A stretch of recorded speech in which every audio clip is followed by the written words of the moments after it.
and welcome to Cult Movie Cult, where we watch and discuss the horrific, the obscure, and the flat-out strange from the other side of cinema. I'm Mark Dickerson. And I'm Jeremy Fink, and this is episode 3 in our series 8-Bit at Blockbuster, 90s video game movie adaptations. Today we'll be talking about 1994's Double Dragon. Thousands of years ago, in ancient China, an evil army of shadow warriors terrorized the great city of Changsha. To save his people, the good king sacrificed himself to create a mystical medallion. Realizing the ultimate powers of the medallion, the king split it in half. To one son, he gave the power over body. To the other, power over the soul. This is the legend of the Double Dragon.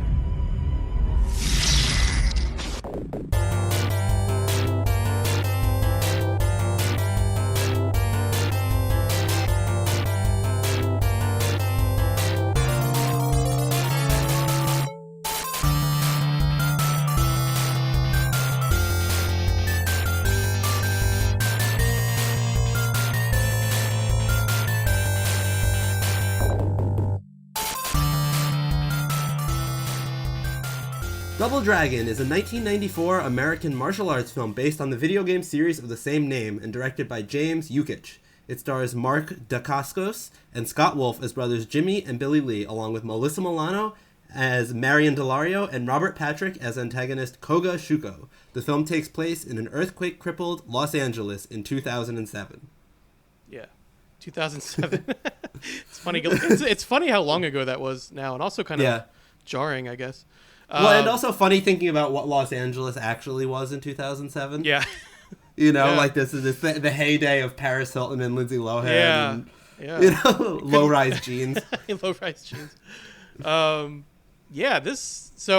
we're going to talk about it more, obviously, but they kind of went with the really low-budget route for this one, right, Jeremy? Mm-hmm. For Double Dragon. More so than I think we've seen so far in this series. Yeah, we were looking, and obviously it's hard to confirm all of this information. Films like this, there isn't a ton of scholarship on, which is why we're doing this. Which is why we're talking about it, yeah. Yeah, but which is not that necessarily what we're doing is scholarship, but we try. We try.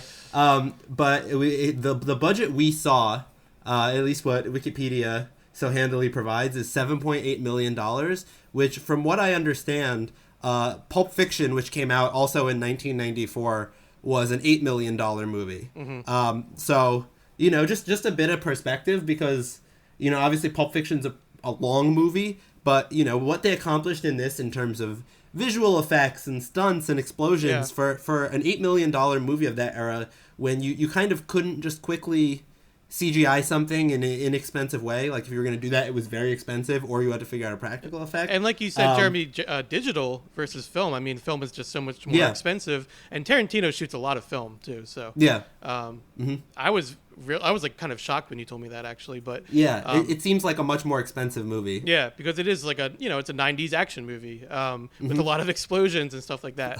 Which Street Fighter had as well, but also they had the big names, Jean-Claude Van Damme and Raul Julia, and they had the big elaborate sets and all of that. So a lot more costumes and makeup and all that. So this movie, in comparison, something about it was it was kind of like in the back of my mind, but I think you really pinpointed it, that it's comes across as a much more low budget film, which I guess it was, and also did not do well, much like Mario Brothers, which we talked about.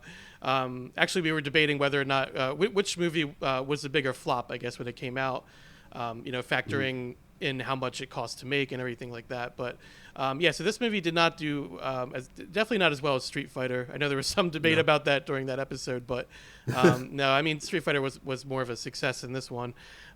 Jeremy, as always, I'm sure you may not have. I mean, you must have been aware of Double Dragon, like the other ones. It was kind of a big one, but I had heard of it, but unlike the other games, I don't think I ever actually played Double Dragon. Okay. Or if I did, it was like was Double Dragon? Was that an arcade game, or was that like a? So it's possible I played. Yeah, like a lot of the games in this series, it started as an arcade game, 2-player beat 'em up, and then switched over to, they made a version for the Nintendo, which you may have come across at some point as well. I would say I have no memory of playing a Nintendo version of it. It's definitely possible I played Double Dragon at an arcade, but, didn't give it enough thought that I would remember it 20 years later. Yeah, I mean, it was a big deal, much like Street Fighter was with the fighting game genre.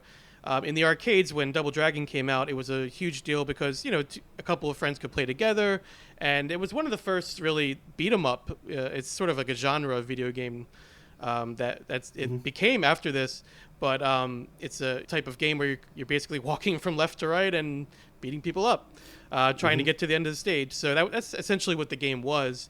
Although when it got ported over to the Nintendo for the home console, they didn't have enough, I guess, data to actually put two players at the same time on the same screen. So you actually had to play one player in that version, which is kind of takes away some of the fun from it. Yeah. Yeah. But that arcade game, yeah, I mean, that one is a lot of fun, especially if you play with a friend. And again, much like the other games we've talked about, not much there that would lend itself to a film, especially story-wise. I believe the story in the video game was essentially your girlfriend gets kidnapped and you have to go get her from these gangs. So the gang thing is still there in the movie. And actually the character you have to save in the game is named Marion, and she shows up in this movie played by Alyssa Milano. Very different, which I'm going to talk about a little bit when we talk more about the actors and everything.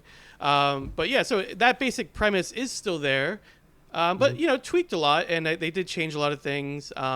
And it made it more about this mystical medallion that the characters had to find, and about them being brothers, which I liked. But first off, so I did see this movie before, and when watching it this time, it was much more watchable than I remembered. I remember last time I kind of I couldn't hardly watch it. Something about it just kind of grated with me. It was almost too corny or something like that, or too, I don't know what the word would be. But yeah, this time I was more open to it and kind of just took it as it is. And I enjoyed it. It's a fun ride. And Jeremy, it seems like you enjoyed this film a lot, more so than Street Fighter, the movie. Yes, more so than Street Fighter. Yeah, I think what I liked about this is that it kind of didn't take itself too seriously. Not that... well, I guess Street Fighter kind of took itself pretty seriously. Mm-hmm. But, not that, Super Mario was taking itself so seriously. And I guess, Street Fighter, not that seriously. I think this one was more, up front with...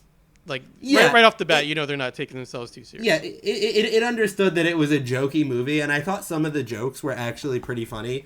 Particularly, there was one brief sequence that Mark and I were discussing. Like Mark and I are both writers, specifically screenwriters, and I think the thing screenwriters are always struggling with is exposition. How to get out important information in a way that's interesting, where it's not just a character standing there, saying, "Oh, this is what happened." And, for this, we're establishing essentially not exactly a post-apocalyptic world, because it seems like it's kind of only happened, this massive event. So to give background, the story is set in what's called New Angeles, after a massive earthquake has just destroyed Southern California and left it as this kind of wasteland run by gangs where people can't go out at night. And there's a curfew. There's a curfew. But what I loved is that's a thing that could be kind of hard to establish. It's a thing you generally would see, some kind of aerial shots from a helicopter, or like things like that, where it's just giving you information but not doing it in a creative way. And this film, maybe because of the budget limitation, didn't do that. They chose instead to do it with a news broadcast, which one is the 90s are very different because they made their news channel 69, which for a kids movie, I'm like the 90s were different. The 90s were different. It was really different.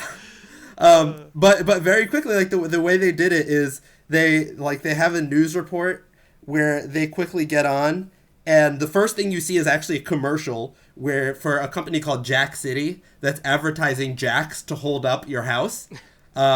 Which is very clever, very, very goofy commercial. And then the next thing we see is someone on the news, which I believe was Vanna White. Yeah, Vanna White, yep. Making a cameo, saying that everyone should turn their clocks ahead, because apparently this was happening on daylight savings time, or which is it? I always get daylight saving time and the other one mixed up. But it was happening on daylight saving time, and the reason they had to turn their clocks ahead was so they wouldn't accidentally still be out and miss curfew and basically get murdered or robbed.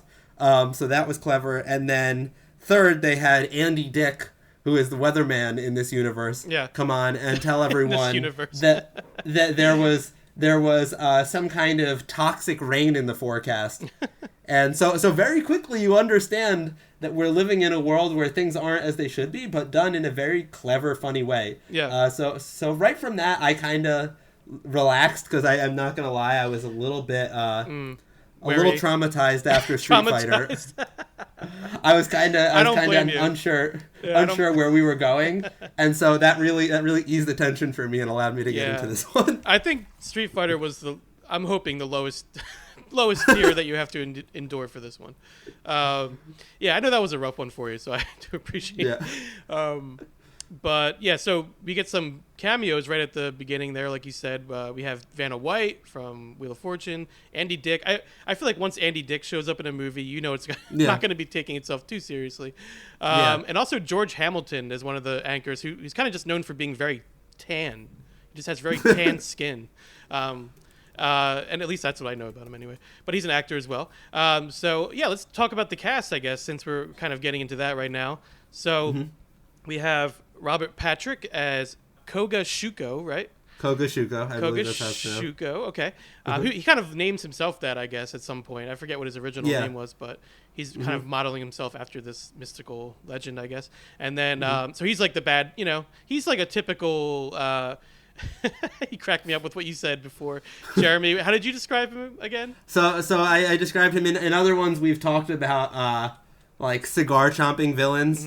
And I think they very, they actually invented a very LA kind of guy, but I was kind of describing him. I noticed he was smoking a cigarillo and had the goatee, so I kind of described him as like the Fred Durst from Limp Bizkit of supervillains. The hair color, and which is a vibe. It's definitely a vibe, especially for that era, It's like an Eminem kind of thing, Yeah. He's also, I guess he's sort of similar to President Koopa from the Super Mario Brothers movie, where he's kind of like this, almost like a politician. Well, I guess in this he's more of like just a wealthy businessman. Yeah, I think he's kind of supposed to be like Jeff Bezos. Kind of like before that, but like just owns everything. He just owns everything, and he, I guess he has the first half of the medallion.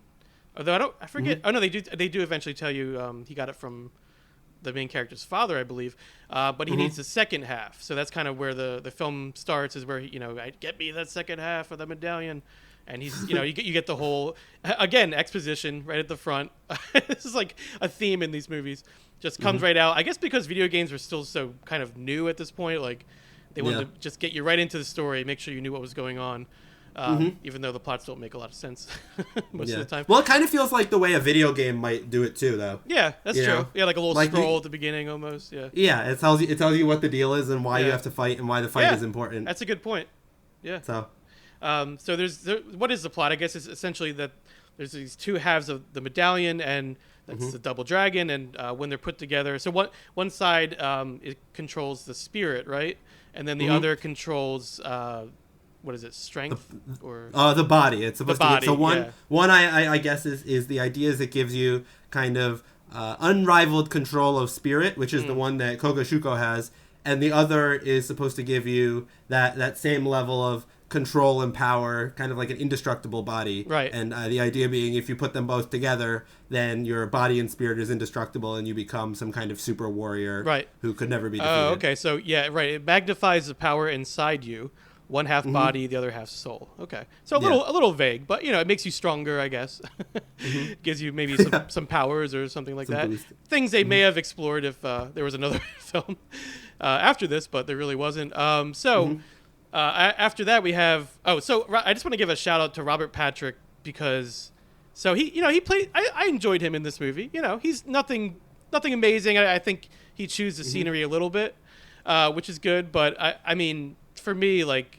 The T-1000, he plays the T-1000, the villain in Terminator 2, and he's just like this unstoppable killing machine who goes after John Connor, and to me is like one of the best movie villains of all time. He's just phenomenal in that. Just like stone faced the entire time because he's supposed to be like a liquid cyborg.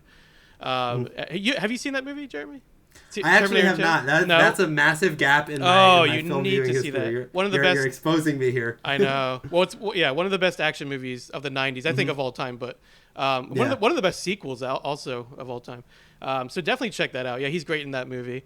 So not as good as that, but again, he's playing a very different character here, and he's definitely slimy though, for sure. I'll give him that. And then we have Scott Wolf and Mark Dacascos as Billy and Jimmy Lee, and sometimes we get them mixed up. But so Scott Wolf, mainly I know because he was on Party of Five, which I never watched, but I know he was on that show. He was also in the movie Go, which has some credits, sort of like more like an indie cult film. I haven't seen it. My brother always says that he enjoys it, but who did that? Who directed Go? That was that I would have Doug Liman. Doug Liman, okay, right. Who did Swingers? Yeah, also. Yeah, he's done a couple of good ones. So I have always wanted to check that out, but I haven't seen it yet. And then Mark Dacascos, I looked him up. It wasn't too much. It seems like he's more. He actually like practiced martial arts and things, and I know he went out for the role of Bruce Lee and Dragon, a Bruce Lee story.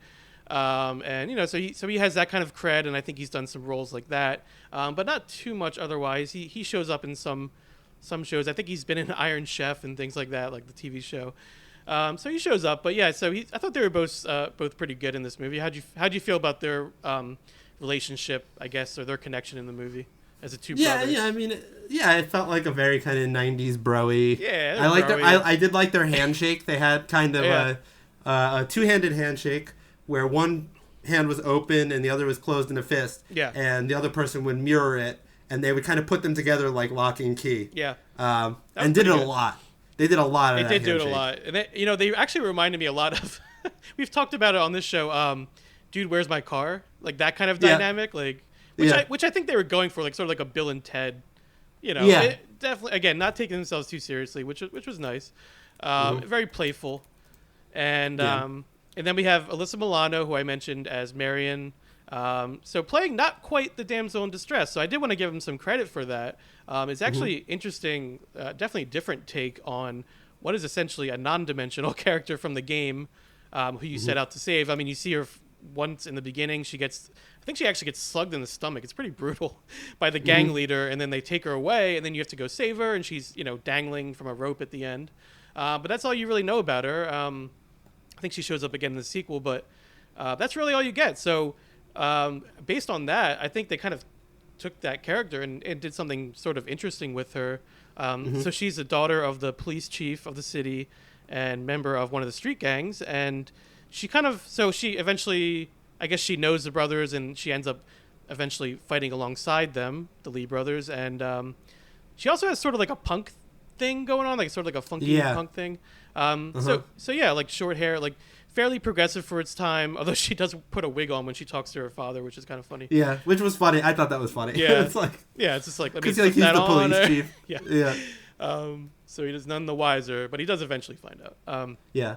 I think from a costume design perspective, I think like she was kind of a really fun character. Actually, I know like costume design, I feel like isn't something we always talk about that much. We don't always talk about sometimes too much on this show. Like occasionally come up, but I thought like there's this really good podcast which I have not been paid to advertise this. We don't know them, or I don't know them at least. Called Fish Netflix. Fish Netflix, not Fish Netflix. I've never even heard of it. Yeah. That is specifically it's a conversational podcast like this one, and they focus on costume design, strictly costume design from movies that they watch. So if you're interested in costume design, I would highly recommend go checking that one out. And I thought that what they did with the costume design for the Marion character with this was interesting. There was this pair of pants that were kind of jean shorts, but then also ripped. And then they also had the bottom half of the pants. They were really bizarre, and I thought it was kind of fun. Which reminds me, so I'm giving them credit for being fairly progressive at the time for, the way they depicted her character, and also the fact that it's Alyssa Milano, and she's kind of, especially at this time in the 90s, was known as sort of being like a teen idol, sort of like, like kids had, I remember kids had like pictures of her, like posters on their locker at school. She was one of those. So there are there's multiple, we'll say, prolonged and quite unnecessary shots of her butt as she like bends over in various poses. And it's sort of like a joke in the movie. And again, this was still the 90s, so we're talking about the 90s movies. So, you know, while I'm giving them credit, they did throw those kind of like unnecessary things in. But anyway, again, it's just like a fun movie. And so the director is James Yukich. Primarily, primarily music video director. Directed some award events on TV and things like that. He was apparently first-time director, first feature film director for this one. I don't know. I'm actually not sure if he did direct another film after this. But did you see if he had directed anything? I'm not. else, yeah, so I don't know about a feature film. It looks like he did. So, it does look like he. I'm seeing one here. I've never heard of this film, so I can't attest to what it actually is. But it looks like he did one film with Bruce Willis that was a TV movie. Oh, okay. Called The Return of Bruno, which is a documentary about the major influence of a 60s rock singer named Bruno, as attested to by such rock legends as Ringo Starr, Brian Wilson, and the Bee Gees. I'm actually very curious to see that. Yeah, that sounds interesting. I mean, he did do a lot of like music videos and stuff like that, so yeah. I guess he was maybe involved with that scene. So that does sound interesting. But I did see a quote from the director. He summarized his approach to this film, Double Dragon, as... our characters are like normal kids, 3 kids on an adventure, so we didn't want to make something that kids would almost be too afraid to see. I like to make it in a funnier, lighthearted vein, which I think he achieved. I think we've both said that already, that it more so than the other films we've talked about so far. This one definitely does not take itself as seriously or try to tell a dark, gritty story or anything like that. It's just just an adventure with, like he said, like 3 kids. There's some gang wars going on, which we'll talk about more when we get into the story a little bit more. But I just want to give another quick mention here. So the writers of the film, so there's multiple writers, but one of them has a story credit. It's Paul Dini, which kind of I had to like double check it because it kind of took me aback a little bit. So he receives a story credit here. I'm not sure how much he was actually involved, but he's got a lot of cred. He was one of the major writers behind the Batman animated series, which I don't know if you've seen that, Jeremy, but that's that might be like my favorite animated show of like all time. It's just like it really holds up, and it's really the quality is just really high in that show.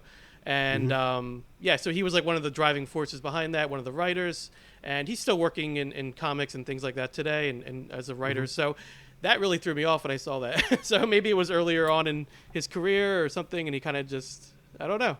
He has a story credit. That's all I know, really, which is interesting.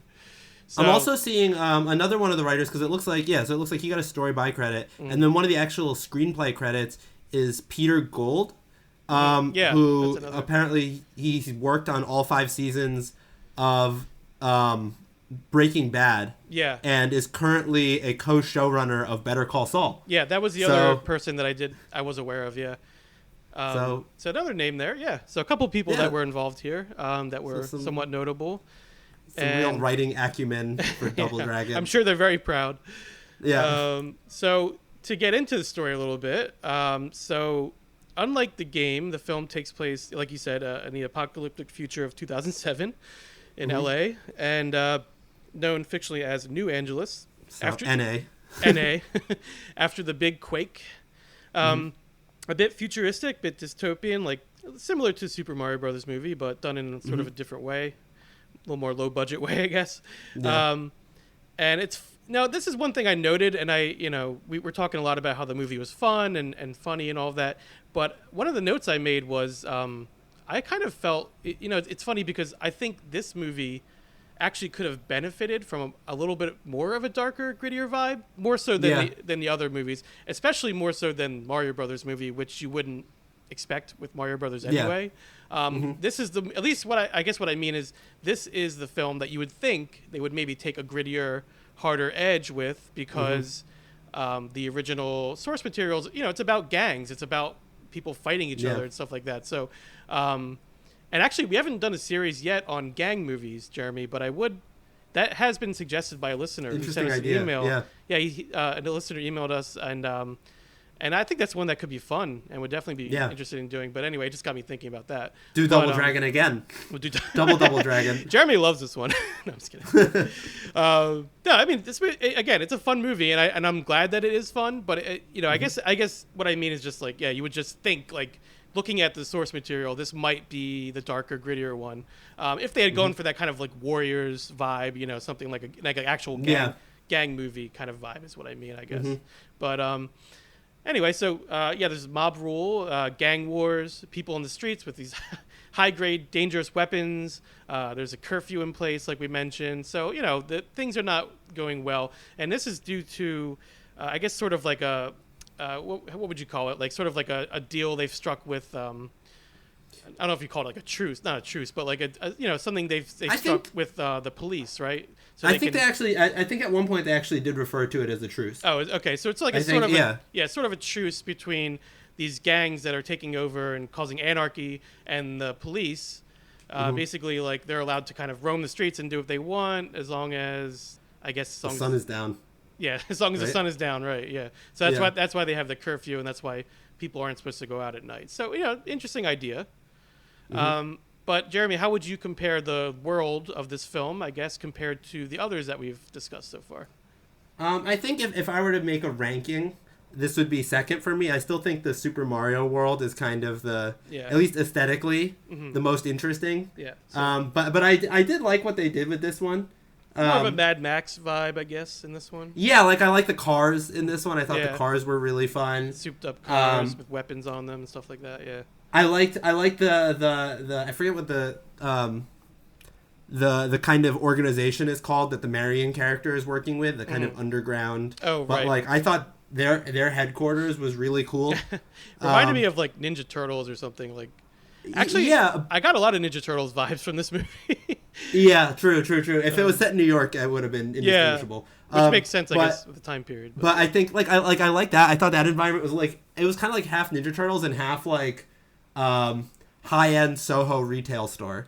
You know, like there's a lot of kind of posh, like there were a lot of like purple glossy balloons and stuff like that, which was kind of fun. And then I also, in terms of the environment, I thought setting the scene, like a big fight scene in a theater like that, was really, really cool.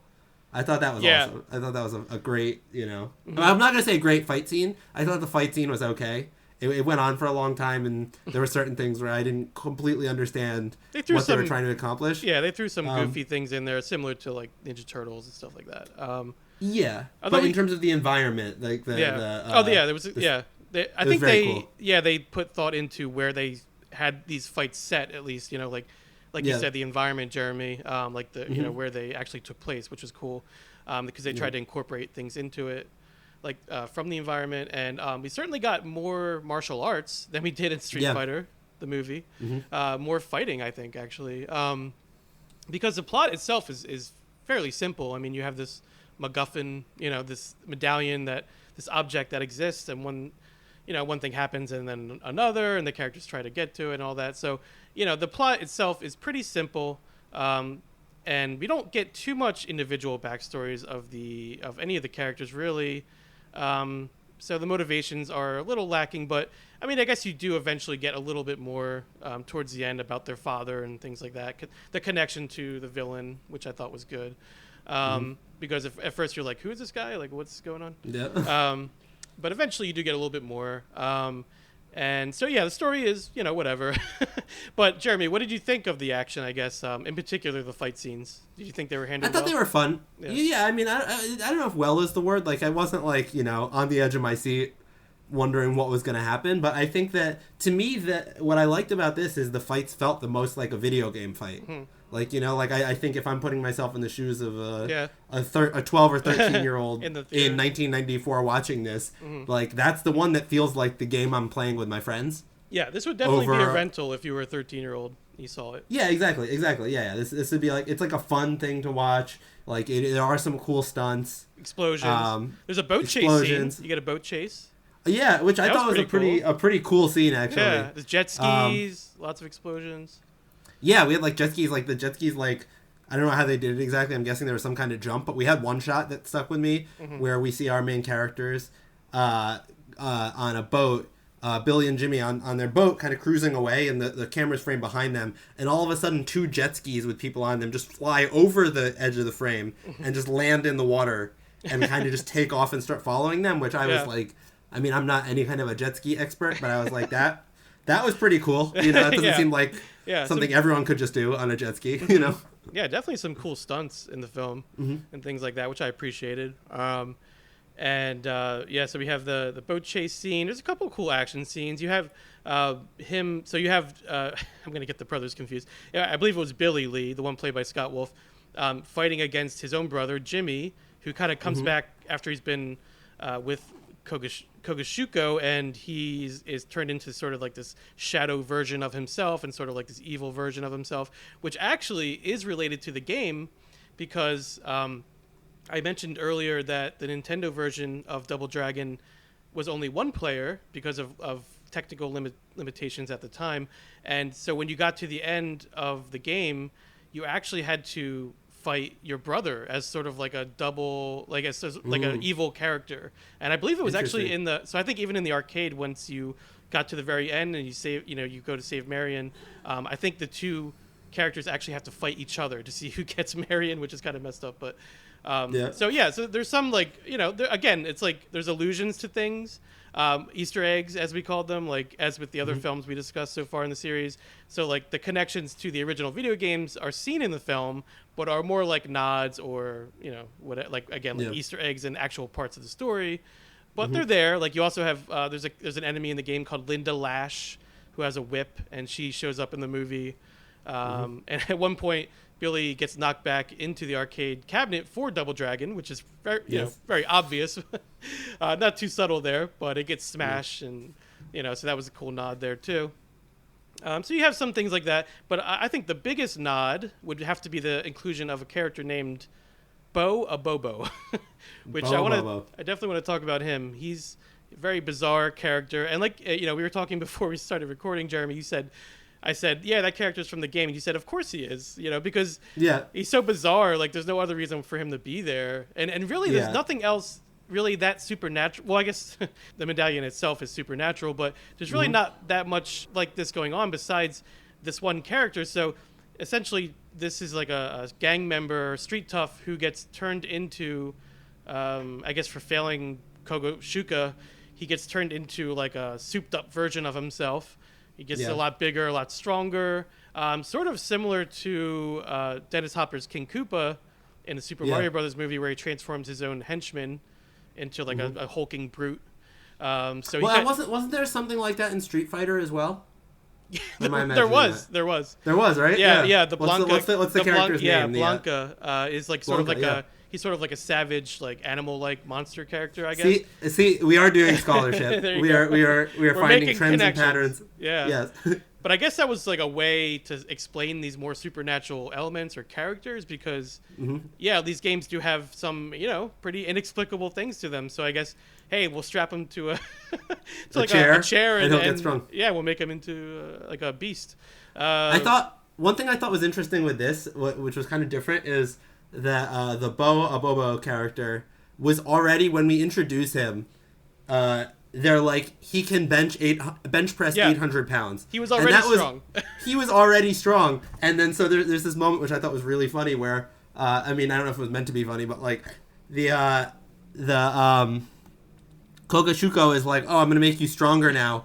And he was like, oh, but I'm already, he's like, I'm going to give you the strength of 10 men. And he's like, I already have the strength of 10 men. And then he's like, I don't care, you're going on the machine. Right.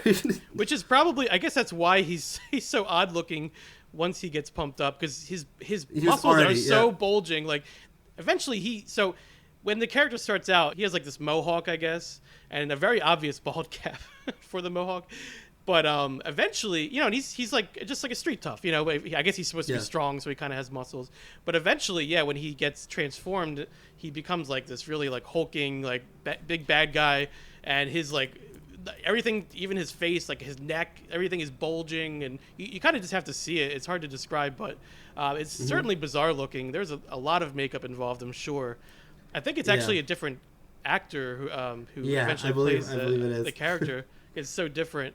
But he looks, it's almost like he can barely move. But I guess it's sort of like the joke is that because in the game, the character is just this boss character that you fight, and he's like a big hulking bald guy, and that's about it. Yeah. But in this, they took that idea and I guess went all the way with it, and to pushed it like everything else, kind of pushed it into a more comical tone, and they made him so hulking and so massive that he can barely hold his own weight, and he's sort of just stumbling around, and he's still strong, you know, when he fights the brothers, but eventually he goes over to their side after he kind of realizes like what his boss is doing. And you know, I actually like that scene where it's like him and just in front of the mirror looking at himself and like crying, and it's sort of like this like sweet moment you have with this, like, you know, who would be like a throwaway character usually, I guess. He was kind of weirdly likable. Yeah, oddly likable. He kind of becomes extremely grotesque. Oh, extremely grotesque. Yeah. Especially that scene where Alyssa Milano's character is like interrogating him and feeding him. Yeah. What is it? Beans or something? I don't even know. It was spinach. Spinach. Which I was confused at first. I'm not gonna lie, because there was a moment where I was like, because I have the spinach Popeye association, and I'm like, is she trying to give him? More muscles? Like, but maybe that's what she was trying to do. Yeah. Because I was like, but then I was like, no, actually, that's a pretty intense. If you think about it in terms of a way to torture someone, just force feeding them pounds and pounds of sloppy spinach is pretty awful. I guess, like, if you're a street tough, you don't like vegetables. You know, you don't like eating your greens. Unless you're Popeye. Yeah. But yeah, that scene was pretty gross. But yeah, eventually he's like becomes sort of their pal, and he also gives them the secret method to defeating Kogashuka, which is light, I guess, right? Yeah. Light. Mm-hmm. So when Kogashuka, he turns into like these twin sort of martial artist spirits, I guess, at the end, once he gets the medallion or two pieces of it, and he starts to fight them, and then that's when Abobo comes back in and tells them it's light, his weakness is light, and then so that's how they're able to figure that out. And then I think they just turn the lights on or something like that. Yeah, they just turn the lights on. Yeah, and then he's like weakened because he's pretty weak. He's just like a businessman tycoon type character. So, and then of course, you know, Billy and Jimmy, they get their patented, as we've seen at the last two movies that we talked about as well. They get their costumes finally, like sort of more how they look in the video game series, where they have these like really elaborate like red and blue costumes on, and they kick Kogashuka's ass, I guess, and then that's the end of the movie. Oh, and then I guess Jimmy inhabits Kogashuka, and then starts to make him say weird stoner jokes. I don't know what was the point of that. He made him tell some jokes. He did the why you hitting yourself thing. Oh, why you hitting yourself? Yeah. And then he wrote a check. Oh yeah. As Kogashuka, so he stole Kogashuka's identity essentially. Yeah. And wrote a $129 million check to the Los Angeles Police Department. So which personally, that was, I mean, not that we're really calling out plot holes in something like this, but I was kind of, you know, if it's a guy who just can write a $129 million check that's not going to bounce, like, he could probably have had a better team. You know, he probably could have done a little better. Probably. But, you know, also he probably didn't need to get the Double Dragon to run this like hellhole of a city. If you have that kind of money in a dystopia, you probably don't really need to do much. Also, couldn't you hire some better help? I feel like these gangs. That's what I'm saying. Yeah, exactly. Yeah, like better than a Bobo. Yeah, and. Well, I guess that's why he tried to soup him up a little bit or enhance his muscles or whatever. But that didn't exactly work out. So yeah. So and then he makes Kogashuka say, "Arrest me, take me to jail," and then Marion's father, the police chief, comes and arrests him, takes him away, and everyone rides off together to what are they gonna do? I guess just fight people at this point. Yeah, I mean they're still in the middle of this gang war situation. This gang war. Yeah. It's not like they're just gonna chill. Yeah. Although maybe with the $130 million that the Los Angeles Police Department or the New Angeles Police Department just got. The idea is that they'll go in and kind of rework the. You would think that if I don't know, it's tough because I'm just thinking like pragmatically here. If you have $130 million to throw around, maybe dedicate it to infrastructure. Well, yeah, that'd be a good idea. Yeah, fix some of the or drain the swamp water, whatever the toilet. Yeah, water when there are houses that people are buying jacks to hold up, you know. Yeah, that seems. But hopefully, they do some investing with that money. Yeah. But similar to the other movies that we also discussed, I'm seeing a lot of patterns here actually.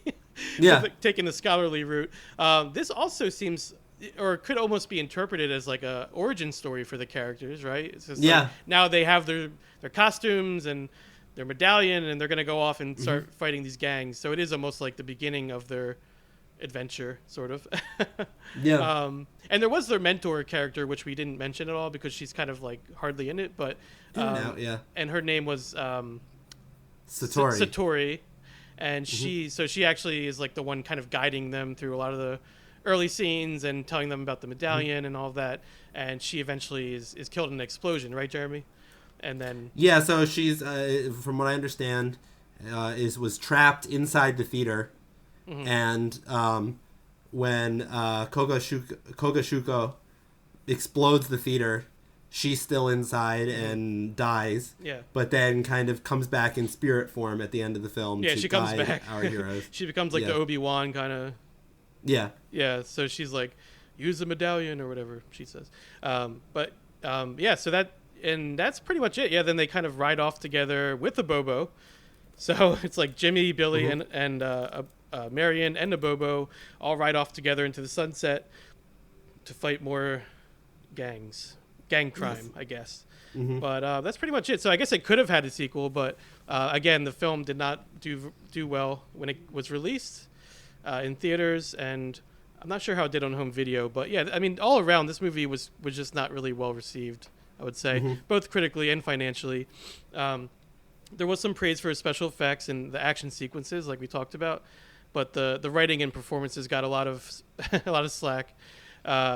Which, I guess you're looking at it years and years later and just taking it as a fun ride of a movie with boat chases and explosions and mohawks and all that. I mean, it's a fun way to spend an hour and a half, I would say. Yeah, exactly. I think parts of it kind of wash over you a little bit.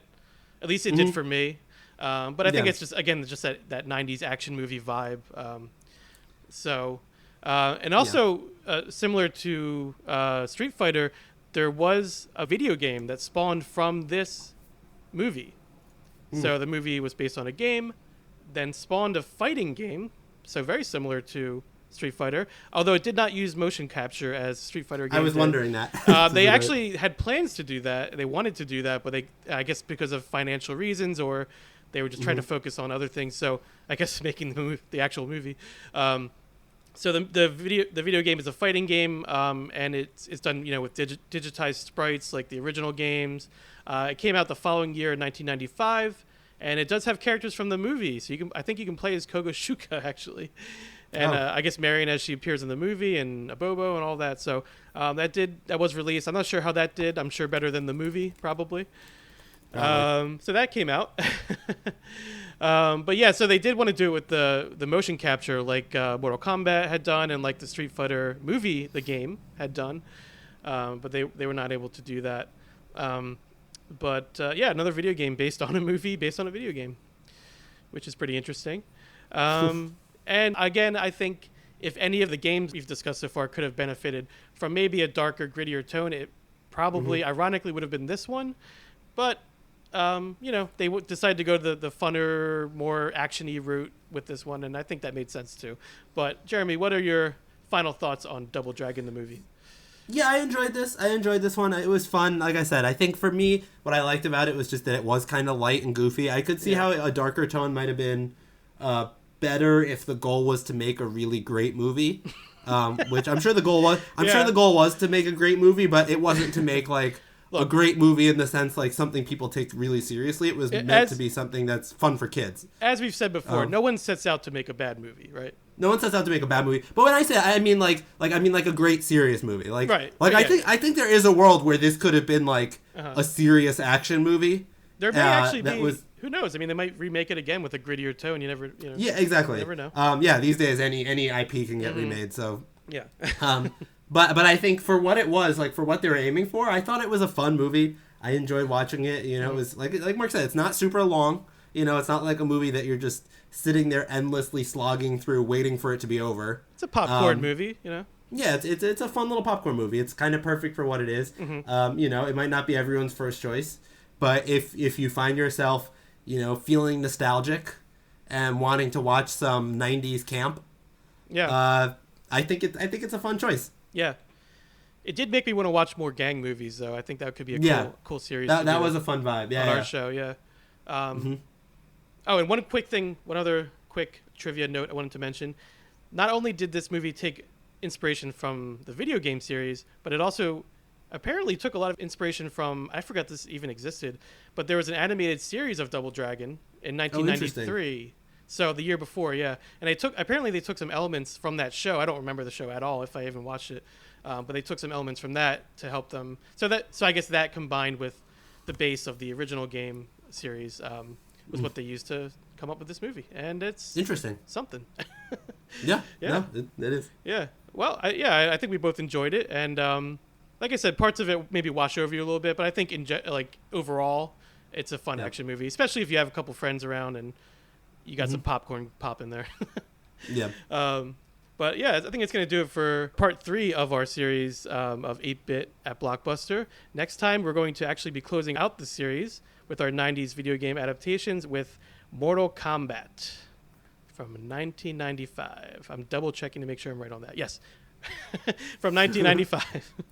Mortal Kombat from 1995, which I'm really excited to talk about because I've alluded to it before, but I think that one, out of all of these films that we've discussed so far, I think it gets it the most right with the not only with the tone that it strikes, but also with just how it approaches the story and the source material and all of that. And so I'm really looking forward to talking about that, and I hope it holds up because I haven't watched it in a while, so I'm going to take another look at it, but that should be a fun one to talk about. So, thank you so much for listening to Cult Movie Cult. You can find us on all the usual social media. If you have any cult films you'd like to hear us discuss on the show, or if you'd like to officially join the cult and be a guest on the show, please feel free to reach out to us at cultmoviecult@gmail.com. This has been Cult Movie Cult, and until next time, so long from the other side.